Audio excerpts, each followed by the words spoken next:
But relationships are built on one of two foundations. Can anybody guess what the two foundations are that relationships are built on? Huh? Trust and love. Anybody else? Communication. Relationships are built on the foundations of either the energy of love or the energy of fear. Unfortunately, most people give more place to fear than they do to love. These are aspects of fear. Many people allow doubt to be in their relationships. Anger, worry, hatred, selfishness. Selfishness. There's a lot of selfishness in relationships because one person just doesn't really care about what the other person feels or what the other person wants. Sadness, dissatisfaction, unkindness, loneliness, and jealousy. Now remember, as I spoke earlier, everything that we operate on comes through a thought process. And all of these things here begin in a thought process, but they come from the energy of fear. So the energy that is underlying in the fear that we operate in our relationship produces these things here. I have a lot of anger, because this man who I was married to, who I thought was supposed to protect me, who was doing all of these things to me. You know, we give so much power to that which is outside of us, but you know what? Nobody does anything to you. Let me say that one more time. Nobody does anything to you. You allow it to be done. The power in that is, if I'm allowing it, and I realize that it's not serving me, I realize that it's not contributing to my highest good, then I can disallow it. If I did it, I can undo it. But in order to disown it, I first have to own it. And so when my sister got killed, and I told you about this little girl here that saved my life, because when I was in breakdown mode, every time I was about to go in breakdown mode, every time I was about to give into the energy of fear, and you know, when you give into the energy of fear, that it can separate you so much from yourself that you can end up going crazy. There is a very fine line between sanity and insanity, a very fine line. But Creator, Source, God, higher power, however you term it, used that little girl right there, that every time I was about to go into breakdown mode, she showed up. She was 4 years old when all of this happened. She showed up out of nowhere, and she would just come and love me, and she said, "Mommy, it's okay. You don't have to cry. I'll never leave you, Mommy." That little girl right there. She showed me that in spite of the hell that I was going through, that there was a heaven if I made a choice to choose to operate from the energy of love. And the love energy that she brought to me gave me the strength and the determination to operate in a love energy myself. When more fear energy flows in the relationship and less love energy, the relationship is dysfunctional. And dysfunctional simply means disconnected from functioning. But we get to choose, both men and women, because you see the divine feminine awakening, but as the gentleman said, he said that we all have masculine and feminine energy that runs in us, and yes, we do.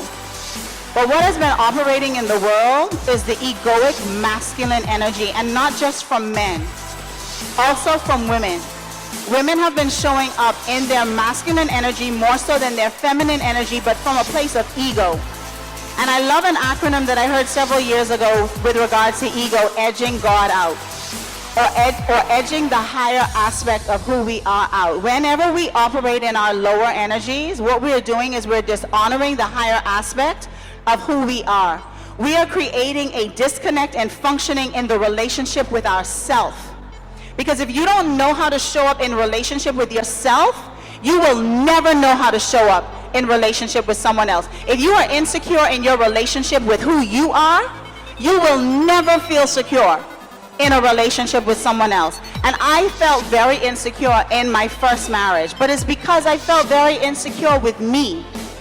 I couldn't expect him to give me something that I was not prepared, able to give to myself. But Even though I had no control over what energy was passed on to me when I was a child, I had absolute control when I became an adult and I realized that that was no longer serving me. I had absolute control over making a different choice. And you will often hear people say, well, I didn't have a choice. People will say, stay in abusive relationships, because, especially women, because they say, I don't have a choice. You always have a choice. When you take away your choice, you take away your power.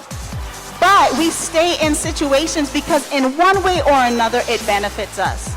And when we want to move from where we are to where it is that we want to be, one of the things that is key and crucial is being honest with yourself. Because see, I can never lie to you without first lying to myself.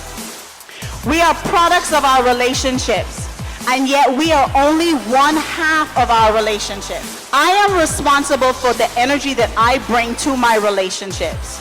I am one half of the relationship. And understand that we are never in relationship with more than one person.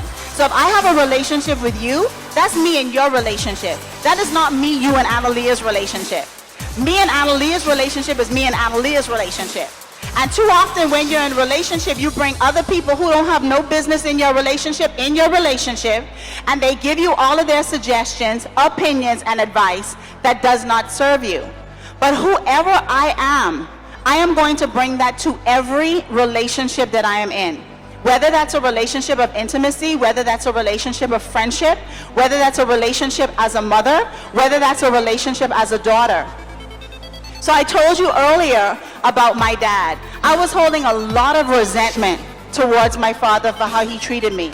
But I was one half of that relationship. And I realized that I was experiencing back from him exactly what I was giving to him. I felt hated by him because I hated him.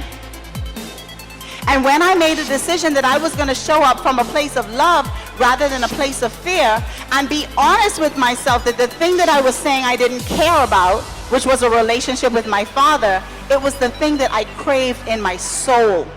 And so after my sister got killed, I remember running out of my house one day screaming.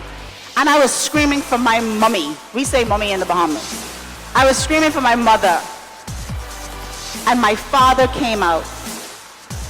And I really wanted my mummy, but I needed my daddy.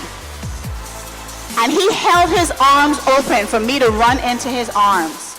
And I ran into his arms and I sobbed and I cried and I said, Daddy, it hurts so bad. Take the pain away.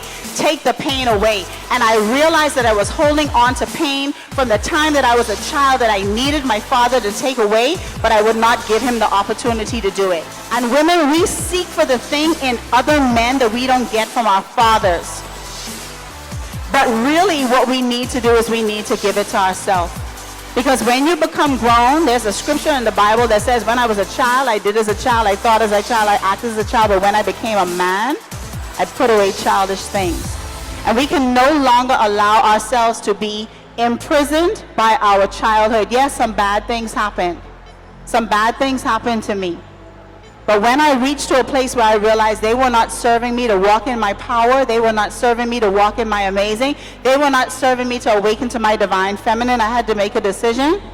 I had to give myself permission to let those things go. And when you begin to walk in your divine feminine and awaken to that, or awaken to your divine masculine, you have to show up in the world authentic with first and foremost yourself. So the energy that two individuals bring to their relationship will be the experience that they have in the relationship. If you're jealous, and that's the energy that you bring to the relationship, that's the energy that you're going to get back. If you're an angry person, and that's the energy that you bring to the relationship, that's the energy that you are going to get back in the relationship. But if you're patient, if you're loving, if you're kind, that's the energy that you're going to bring to the relationship. And let me say this, as the Spirit is telling me to say right now, everything that is broken cannot be fixed.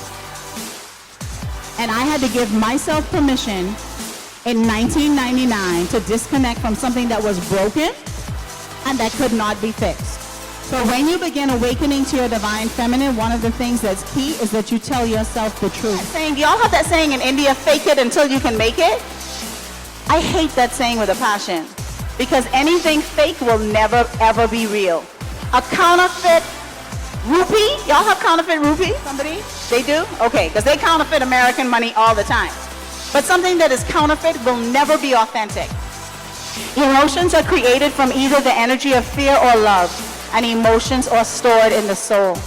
And so if you have fearful emotions that are stored in your soul, you are walking around with a huge hole in your soul.